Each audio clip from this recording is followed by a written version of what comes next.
नमस्कार विद्यार्थी मित्रांनो, अभ्यास मित्र परिवारामध्ये तुम्हा सर्वांचं स्वागत आहे. मित्रांनो, आपण 16 जून रोजीचं करंट अफेअर्स जे आहे ते इथं अभ्यासणार आहोत.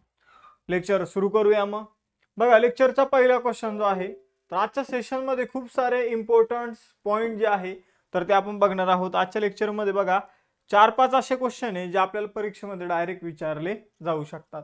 जसं की पहिला क्वेश्चन आहे, जागतिक लिंग भेद निर्देशांक जो आहे तर तो ग्लोबल जेंडर गॅप इंडेक्स असं त्याला इंग्रजीमध्ये म्हटलं जातं. तर 2025 मध्ये भारताचं स्थान काय आहे? तर जागतिक लिंग भेद निर्देशांक 2025 मध्ये भारताचं स्थान आहे 131. ग्लोबल जेंडर गॅप इंडेक्स मध्ये भारताचं स्थान काय आहे? 131 आहे. तर 148 देशांपैकी भारत जो आहे तो 131व्या क्रमांकावर येतो. मग आपण जर बघितलं भारताला 64.4% इतके गुण मिळालेले आहे.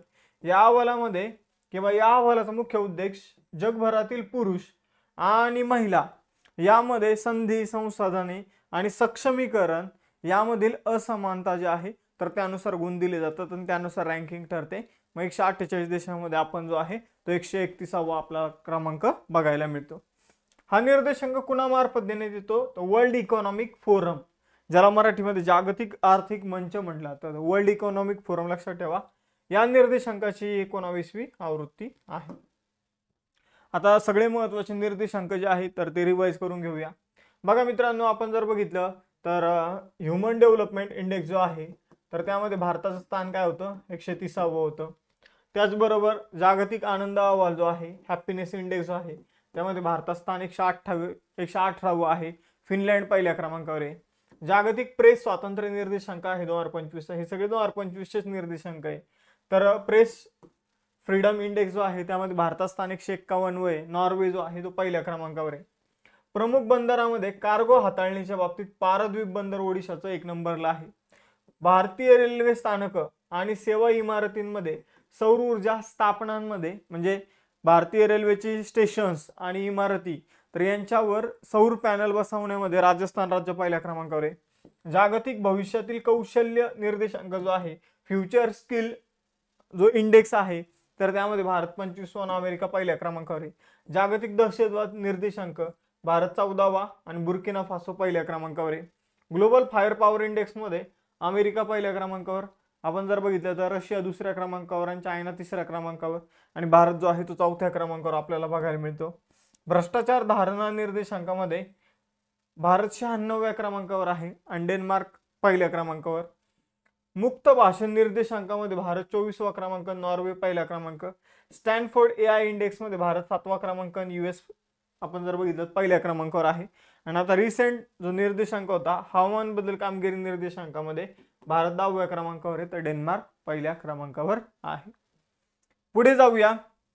बघा मित्रांनो, ILO स्टॅट नुसार भारतातील सामाजिक सुरक्षा कव्हर 2025 मध्ये 2015 मध्ये 19% वरून 2025 मध्ये किती टक्के वाढण्याचा अंदाज आहे?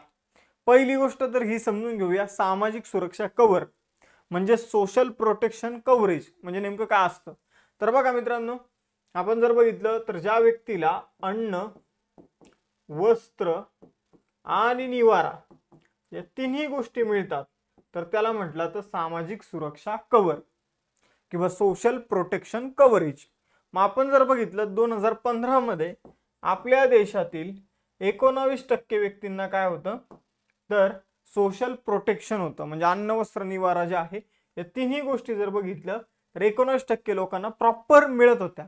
आता त्या वाढून कितीवर गेलेल्या आहे तर त्याचं प्रमाण वाढून 64.3% वर गेलेलं आहे. तर सोशल जर आपण बघितलं सोशल प्रोटेक्शन कव्हरेज जे आहे ते आपल्या देशामध्ये जर बघितलं तर 64% वर गेलेलं आहे. यामध्ये अजून काही गोष्टी ऍड होत्या पण बेसिक गोष्टी मी तुम्हाला सांगितलेल्या अन्न, वस्त्र, निवारा तर हे 19% वरून 64% वर आलेलं आहे. तर इंटरनॅशनल लेबर ऑर्गनायझेशनने जे काही स्टॅट दिलेले आहे तर त्यानुसार ही आकडेवारी आपल्याला बघायला मिळते. तर भारतात सामाजिक सुरक्षाची जी काही व्याप्ती आहे तर ती दिवसेंदिवस वाढत चाललेली आहे हे आपल्याला यावरून लक्षात येतं. जवळपास 94 कोटी लोक जे आहे तर त्यांना सामाजिक सुरक्षा कव्हर जे आहे ते मिळालं आहे असं आपण म्हणू शकतो. पुढे जाऊया. भारत आणि कोणत्या देशादरम्यान शक्ती 2025 या संयुक्त लष्करी सरावाची 8वी आवृत्ती आयोजित करण्यात आली. तर शक्ती 2025 हा संयुक्त लष्करी सराव भारत आणि फ्रान्समध्ये आयोजित केला जाणार आहे. तर शक्ती हा भारत आणि फ्रान्सचा युद्ध सराव आहे. याचं आयोजन आता होणार आहे, म्हणजे जवळपास परवा दिवशीपासून 18 जून पासून ते 1 जुलै पर्यंत हा युद्ध सराव जो आहे तो ला कॅव्हेलेरी फ्रान्समध्ये 8वा शक्ती नावाचा युद्ध सराव जो आहे त्याचं आयोजन होईल. आपण जर बघितलं तर द्विवार्षिक सराव आहे, म्हणजे दर 2 वर्षांनी होतो. 2011 मध्ये हा सुरू झाला होता. द्विवार्षिक आहे, त्यामुळे प्रश्न विचारण्याचे इथं प्रमाण सुद्धा जास्त आहे, प्रश्न विचारण्याचे चान्सेस सुद्धा जास्त आहे. यावर्षी होते, म्हणजे यावर्षी आपल्याला यावर प्रश्न विचारला जाऊ शकतो. तर लष्कराचा सराव आहे, लक्षात ठेवा. पुढे जाऊया आपण. भारत आणि कोणत्या देशाच्या विशेष दलांमध्ये पहिला संयुक्त लष्करी सराव टायगर क्लॉ जो आहे 2025 तर तो आयोजित करण्यात आलेला आहे. तर भारत आणि अमेरिकेमध्ये ऑलरेडी काही युद्ध सराव होता, जसं की युद्ध अभ्यास नावाचा युद्ध सराव होतो. मलबार नावाचा युद्ध सराव भारत आणि अमेरिकेमध्ये होतो. एक्स टायगर ट्रायम्फ नावाचा युद्ध सराव भारत आणि अमेरिकेमध्ये होतो. मी लिहूनच देतो, युद्ध अभ्यास, त्यानंतर एक्स टायगर ट्रायम्फ, त्यानंतर जर बघितलं तर मलबार, त्याचबरोबर जर बघितलं तर चौथा युद्ध सराव इथं ऍड करा, तो म्हणजे जे काही लष्कराचे आपण म्हणूया विशेष कमांडो जे असतात, विशेष दल जे असतात, तर त्यांचा हा युद्ध सराव आहे. आपण जर बघितलं तर टायगर क्लॉ आता भारत आणि अमेरिकेचा युद्ध सराव असणार आहे, युएसएचा युद्ध सराव असणार आहे. ऑप्शन क्रमांक 4 जे आहे याचं उत्तर असेल. बघा मित्रांनो, 26 मे ते 10 जून या दरम्यान हा युद्ध सराव जो आहे तो यशस्वीरित्या पार पडलेला आहे. तर लक्षात ठेवायचं, हा युद्ध सराव अलीकडेच झालेला आहे. भारतीय हवाई दलाचे विशेष दल गरुड आणि अमेरिकन हवाई दलाचे जे काही विशेष दल आहे यांनी यामध्ये सहभाग घेतला होता. म्हणजे आपण जर बघितलं तर लष्करी असे नाव जरी दिसत असेल तर हवाई दलाचं जे काही गरुड नावाचं पथक आहे त्याने इथं आपलं पार्टिसिपेशन केलेलं आहे भारतातर्फे. ती स्पेशल फोर्स जी आहे ती युद्ध सरावामध्ये सामील झालेली आहे. हा युद्ध सराव गरुड रेजिमेंट प्रशिक्षण केंद्रात आयोजित करण्यात आला, म्हणजे भारतातच हा युद्ध सराव जो आहे तर तो आयोजित करण्यात आलेला आहे. मग तुम्ही कमेंट बॉक्समध्ये हे सांगा, तुम्हाला कुठं माहित असेल तर गरुड रेजिमेंटल प्रशिक्षण केंद्र जे आहे तर ते कुठे आहे हे तुम्ही इंटरनेटवर सर्च करून या लेक्चरच्या कमेंट बॉक्समध्ये सांगायचं आहे. पुढे जाऊया. आपण जर बघितलं तर अमेरिकेची राजधानी आहे वॉशिंग्टन DC, चलन आहे US$, उत्तर अमेरिका खंडामध्ये तो सध्याचे डोनाल्ड ट्रम्प राष्ट्रपती आहे. कितवे आहे ते 47वे. अमेरिकन मेडिकल असोसिएशनचे अध्यक्ष होणारे पहिले भारतीय व्यक्ती कोण आहेत? 6वा प्रश्न आहे. अमेरिकन मेडिकल असोसिएशनचे अध्यक्ष होणारे पहिले भारतीय वंशाचे व्यक्ती आहे मित्रांनो श्रीनिवास मुक्कमाला. श्रीनिवास मुक्कमाला जे आहे तर ते अमेरिकन मेडिकल असोसिएशनचे अध्यक्ष होणारे पहिले भारतीय वंशाचे व्यक्ती ठरलेले आहे. आपण जर बघितलं तर आता हा इतिहासच घडलेला आहे. एक भारतीय वंशाचे व्यक्ती जे आहे ते अमेरिकेमध्ये खूप मोठमोठ्या पदावर आपल्याला बघायला मिळत आहे. तर मिशिगन USA मधील आपण जर बघितलं तर ऑटो लॅरिंगोलॉजिस्ट जे आहे श्रीनिवास मुक्कमाला हे जर बघितलं तर अमेरिकन मेडिकल असोसिएशनचे अध्यक्ष बनलेले आहे. ही नियुक्ती भारतीय वंशाच्या डॉक्टरांच्या आंतरराष्ट्रीय योगदानाचं आपण काय म्हणूया प्रतिबिंब आहे. आपण जर बघितलं तर अमेरिकन मेडिकल असोसिएशन जे आहे तर अमेरिकेमध्ये हॉस्पिटलचं प्रतिनिधित्व करणारी ही संस्था आहे. 1847 मध्ये स्थापन झालेली आहे. शिकागो अमेरिकेमध्ये मुख्यालय आहे. पुढे जाऊया. 6वा क्वेश्चन. जून 2025 मध्ये गुजरातमध्ये एअर इंडियाच्या बोईंग 787 ड्रीम लायनर विमान AI-171 च्या टेक ऑफ अपघातात मृत्युमुखी पडलेले गुजरातचे माजी मुख्यमंत्री कोण आहे? तर गुजरातचे ते माजी मुख्यमंत्री आहे विजय रुपानी. मग यांचा ॲज अ मुख्यमंत्री म्हणून कार्यकाळ जो आहे तो आपल्याला विचारला जाऊ शकतो. तर गुजरातचे ते 2016 ते 2021 या काळामध्ये मुख्यमंत्री राहिलेले आहे. आपण जर बघितलं लंडनला जाणारं जे काही ड्रीम लायनर विमान होतं बोईंगचं, तर बघा जगामध्ये विमान बनवणाऱ्या 2 कंपन्या आहे, एक म्हणजे बोईंग आणि दुसरी म्हणजे एअरबस. तर सगळ्यात जास्त डेथ रेट कुणाचा आहे तर बोईंगच्या विमानाचा सगळ्यात जास्त डेथ रेट आपल्याला बघायला मिळतो. मग तुम्ही एअरबसच्या विमानाने प्रवास करणं प्रेफर करा जर तुम्हाला योग आला विमानाने प्रवास करायचा तर. तर बघा मित्रांनो, आपण जर बघितलं ड्रीम लायनर हे जे विमान आहे तर ते लंडनला जाणार होतं पण त्याचा अपघात झाला. त्या अपघातामध्ये एकच व्यक्ती बचावला, बाकी सगळ्यांचा मृत्यू झालेला आहे. 1965 मध्ये पण असंच बलवंतराव मेहता हे एका विमानामध्येच त्यांचा मृत्यू झाला होता, विमान अपघातामध्ये. आपण जर बघितलं ते सुद्धा मुख्यमंत्री राहिले होते. तर विमान अपघातात मृत्यू होणारे आपण जर बघितलं तर गुजरातच्या माजी मुख्यमंत्र्याचा विमान अपघातात हा झालेला दुसरा मृत्यू आहे. पहिले मुख्यमंत्री होते बलवंतराव मेहता, आता दुसरे मुख्यमंत्री आहे विजय रुपानी. बघा पुढे जाण्या अगोदर आपण बॅचेस सुरू केलेले आहे. बऱ्याचशा मुलांना माहित असेल, जे नवीन मुलं आहेत त्यांना सांगतो की आपण राज्यसभेसाठी फाउंडेशन बॅच सुरू केलेली आहे, ज्यामध्ये बेसिक NCERT स्टेट बोर्ड आता आपलं लाईव्ह लेक्चर टाइम टेबल दिल्यानुसार सुरू आहे. त्याचबरोबर लाईव्ह लेक्चर झाल्यानंतर त्याचं रेकॉर्डिंग मिळतं, पण ॲडिशनल आम्ही बरेचसे रेकॉर्डेड व्हिडिओ जे आहे ते तुम्हाला ऑलरेडी उपलब्ध करून दिलेले आहे. आन्सर रायटिंग जे आहे तर ते तुमचं करून घेतलं जाणार आहे. नोट्स, टेस्ट सिरीज या सगळ्या गोष्टींचा समावेश असेल. प्लस यामध्ये 21,000 PYQ स्पष्टीकरणासह तुम्हाला बघायला मिळणार आहे. सेम कंबाईन फाउंडेशन बॅचमध्ये सुद्धा याच गोष्टी मिळेल, पण कंबाईन फाउंडेशन बॅचमध्ये आपल्याला आन्सर रायटिंगची गरज नाही आहे, कारण डिस्क्रिप्टिव्ह पॅटर्न आपल्याला कंबाईनमध्ये बघायला मिळत नाही. त्याचबरोबर NCERTचं सुद्धा काही गरज नाही. बाकी सर्व गोष्टी ज्या आहेत त्या कंबाईन फाउंडेशन बॅचमध्ये तुम्हाला मिळतील. त्याचबरोबर 21,000 PYQची सेपरेट बॅच आहे. ही जर बॅच केली तर तुम्हाला निश्चितच परीक्षेमध्ये जे काही प्रश्न दिसतील तर त्यातले 70+ क्वेश्चन जे आहे तर हे PYQशी संबंधित स्पष्टीकरणाशी संबंधित तुम्हाला बघायला मिळतील. आणि त्याचबरोबर भूगोल ऑप्शनलची सुद्धा आपण बॅच सुरू केलेली आहे. कंबाईन ग्रुप सीची मेन्सची तयारी करत असाल, जर तुम्हाला 45+ मार्क असतील तर निश्चित तुम्ही मेन्सची तयारी करायला पाहिजे. यशोदय बॅच जी आहे मेन्ससाठी आपण सुरू केलेली आहे. आता या बॅचेस कसे जॉईन करायचे, तर आपलं ॲप्लिकेशन डाउनलोड करा अभ्यास मित्र नावाने, आणि डाउनलोड करून त्यामध्ये बॅचवर क्लिक करा आणि डायरेक्ट पेमेंट नका करू. मी एक कुपन कोड देतो CJ लाईव्ह नावाचा, तर तो कुपन कोड अप्लाय करा आणि तुम्हाला इथं फीमध्ये डिस्काउंट मिळून जाईल. खूप साऱ्या विद्यार्थ्यांनी डिस्काउंटचा लाभ घेतलेला आहे, तुम्ही पण घ्या. या नोट्स जे आहे ते तुम्हाला बॅचमध्ये मिळणार आहे. पुढे जाऊया आता. जून 2025 मध्ये इथं बॅलटॉप्स 25 हा लष्करी सराव जो आहे तो कोणत्या संघटनेने आयोजित केलेला आहे, तर आपण जर बघितलं तर बॅलटॉप्स 25 हा जो लष्करी सराव आहे तो नाटोने आयोजित केलेला आहे. नाटोचा फुल फॉर्म काय आहे, तर नॉर्थ अटलांटिक ट्रीटी ऑर्गनायझेशन. म्हणजेच काय, तर नाटो असा एक लष्करी ग्रुप आहे की एखाद्या देशावर जर तुम्ही हल्ला केला तर तो सर्व देशावर हल्ला समजण्यात येतो आणि हे सगळे देश त्या हल्ल्याचं प्रत्युत्तर देतात. तर आपण जर बघितलं नॉर्थ अटलांटिक ट्रीटी ऑर्गनायझेशनने लॅटव्हियामध्ये बॅलटॉप्स 25 हा वार्षिक लष्करी सराव जो आहे तो सुरू केलेला आहे. आणि नाटोचा हा वार्षिक सागरी सराव आहे.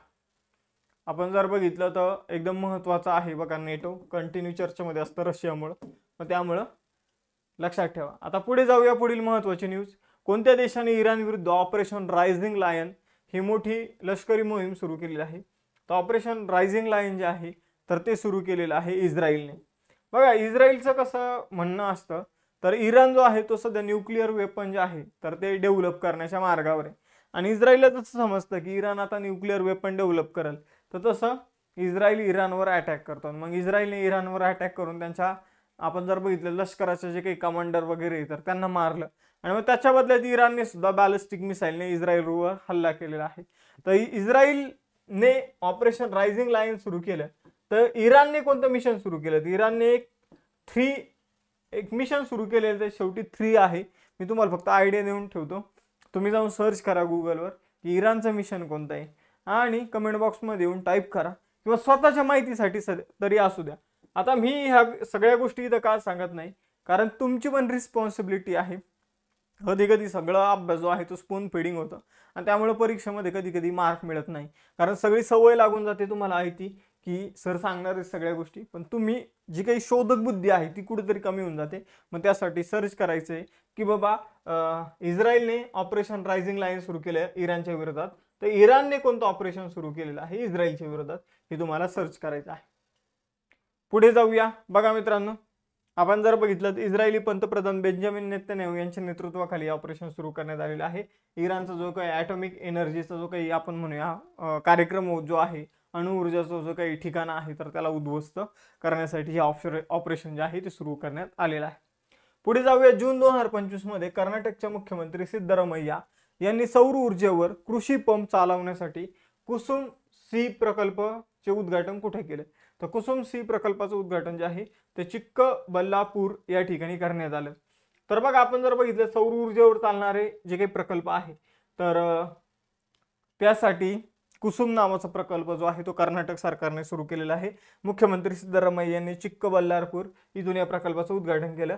मग या प्रकल्पामध्ये सरकार जे आहे राज्य सरकार प्लस केंद्र सरकार हे अनुदान देणार आहे शेतकऱ्यांना. आणि मग तुम्ही सौर प्रकल्प जो आहे तो तुमच्या विहिरीवर बसवा आणि त्याद्वारे दिवसा तुम्ही काय करा तर शेतामध्ये पाणी भरा. ठीक आहे, अशा प्रकारचा हा उपक्रम आहे. तर PM कुसुम सी प्रकल्प जो आहे या अंतर्गत राज्य सरकार 50% अनुदान देणार आहे. जर तुम्ही तो सौर पंप घेतला तर केंद्र सरकार 30% अनुदान देईल आणि उर्वरित अनुदान जे आहे उर्वरित रक्कम जी आहे ती शेतकऱ्यांना द्यावी लागणार आहे. मोस्ट इम्पॉर्टंट लक्षात ठेवायचे. पुढे जाऊया. जून 2025 मध्ये गिफ्ट नावाची सिटी गुजरातमध्ये लक्षात ठेवा. तर गिफ्ट IFSC येथे ग्रीन बॉन्ड लॉन्च करणारी पहिली परदेशी बँक कोणती बनलेली आहे. तर गिफ्ट सिटीमध्ये ग्रीन बॉन्ड जो आहे तो DFCC बँक जी श्रीलंकेची आहे तर तिने जारी केलेला आहे. आपण जर बघितलं तर गिफ्ट सिटीचा फुल फॉर्म काय आहे तर Gujarat international financial tech city. मग आपण जर बघितलं तर DFCC बँक जी आहे तर तिने या गिफ्ट सिटीमध्ये ग्रीन बॉन्ड लॉन्च केलेले आहे. म्हणजे ग्रीन बॉन्ड म्हणजे काय तर तिने असे पेपर्स तुम्हाला देईल ही. ठीक आहे, ही जी काही DFCC बँक आहे ती तुम्हाला पेपर्स देईल. त्या पेपरच्या बदले तुम्ही काय द्यायचे त्यांना पैसे द्यायचे. समजून घ्या की एक पेपर 100 रुपयाला असेल तर ही DFCC म्हणाल की तुम्ही 5 वर्षानंतर परत या, आम्ही तुमच्या 100 रुपयाच्या बदले तुम्हाला 120 रुपये देऊ. आणि मग अशा प्रकारे तुम्ही ते इन्व्हेस्टमेंटसाठी पेपर विकत घ्यायचे आणि मग यातून जो पैसा DFCC ला मिळणार ती पर्यावरणासाठी तो पैसा खर्च करणार. त्यालाच म्हटलं तर ग्रीन बॉन्ड. जर तो पैसा घेऊन इतर गोष्टीसाठी खर्च केला जात असेल तर त्याला फक्त बॉन्ड म्हटलं जाईल. पण तोच पैसा घेऊन जर एखादी गोष्ट पर्यावरणासाठी केली जात असेल तर त्याला ग्रीन बॉन्ड म्हटलं जातं. मग ते $2.5 बिलियन म्हणजे जवळपास आपण जर बघितलं 2.5 अब्ज रुपयाचे म्हणजे जवळपास 780 कोटी रुपयाचे. इथं डॉलर म्हणलं चुकून मी तुम्हाला. तर 2.5 अब्ज रुपयाचे इथं काय घेतले जाणार आहे तर बॉन्ड्स घेतले जाणार आहे. जवळपास 780 कोटीचे बॉन्ड जे आहे ग्रीन बॉन्ड ते जारी केले जाणार आहे. ॲक्सिस मॅक्स लाईफ इन्शुरन्सचे नवीन व्यवस्थापकीय संचालक आणि मुख्य कार्यकारी अधिकारी म्हणून कुणाची नियुक्ती करण्यात आलेली आहे. तर ॲक्सिस मॅक्स लाईफ इन्शुरन्सचे नवीन अध्यक्ष आणि व्यवस्थापकीय संचालक बनलेले सुमित मदन. तर बघा 11 जून 2025 रोजी गुरुग्राम हरियाणा येथे ॲक्सिस मॅक्स लाईफ इन्शुरन्स लिमिटेडने सुमित मदन यांची नवीन व्यवस्थापकीय संचालक आणि मुख्य कार्यकारी अधिकारी म्हणून नियुक्ती केली आहे. पुढे जाऊया. जून 2025 मध्ये प्रसिद्ध झालेल्या भारतीय लोकपालाच्या नवीन घोषवाक्य काय आहे. तर भारतीय लोकपालाचं नवीन घोषवाक्य आहे नागरिकों को सशक्त बनाए, भ्रष्टाचार को उजागर करे. तर बघा एम्पावर सिटीजन एक्सपोज करप्शन असं त्यांचं ब्रीदवाक्य आहे. नागरिक सशक्तीकरण, भ्रष्टाचार उजागरीकरण. ठीक आहे, तर इंग्रजीमध्ये लक्षात ठेवा ते सोपं वाटतं. एम्पावर सिटीजन एक्सपोज करप्शन असं त्यांचं ब्रीदवाक्य आहे. तर नागरिकांना सक्षम बनवा, भ्रष्टाचार उघड करा हे त्यांचं ब्रीदवाक्य आपल्याला बघता येईल. आता तुमच्यासाठी 3 टेस्ट क्वेश्चन आहे. जागतिक लिंग भेद निर्देशांक 2025 ग्लोबल जेंडर गॅप इंडेक्स कोणामार्फत दिला जातो. कोणामार्फत दिला जातो हे तुम्हाला सांगायचे. टायगर क्लॉ हा जो काही आपण म्हणूया लष्करी सराव जे काही आहे तर तो कशा दरम्यान झालेला आहे. म्हणजे एअरफोर्स, नेव्ही, आपण जर बघितलं स्पेशल फोर्स. ठीक आहे, तर कशा दरम्यान हा टायगर क्लॉ जो आहे तो झालेला आहे. भारत आणि अमेरिकेमध्ये झाला, पण कोणत्या फोर्सेसचा हा युद्ध सराव आहे हे तुम्हाला सांगायचे. आणि सध्याचे लोकपाल कोण आहे हे तुम्हाला सांगायचे. सध्याचे लोकपाल कोण आहे. पहिले लोकपाल होते PC घोष, पिनाकी चंद्र घोष. आता दुसरे लोकपाल आहे, मग ते लोकपाल कोण आहे हे सांगा. आता मी जे टेस्ट क्वेश्चन विचारतो तर त्यातले बरेचसे क्वेश्चन तुम्हाला परीक्षेमध्ये सुद्धा येऊ शकतात. ठीक आहे, तर सगळ्यांनी आपलं ॲप्लिकेशन डाउनलोड करून ठेवा जर तुम्हाला बॅच जॉईन करायचं असेल. आणि कुपन लक्षात ठेवा CJ लाईव्ह नावाचं कुपन. त्याचबरोबर टेलिग्राम चॅनल, इंस्टाच्या पेजला सुद्धा फॉलो करायचं आहे. मग थांबूया मित्रांनो आपण इथं. लेक्चर आवडले असल्यास लेक्चर लाईक करा, चॅनल सबस्क्राईब करायला विसरू नका. थांबू इथं, भेटूया नेक्स्ट सेशनमध्ये. चलो बाय बाय एव्हरीवन, जय हिंद.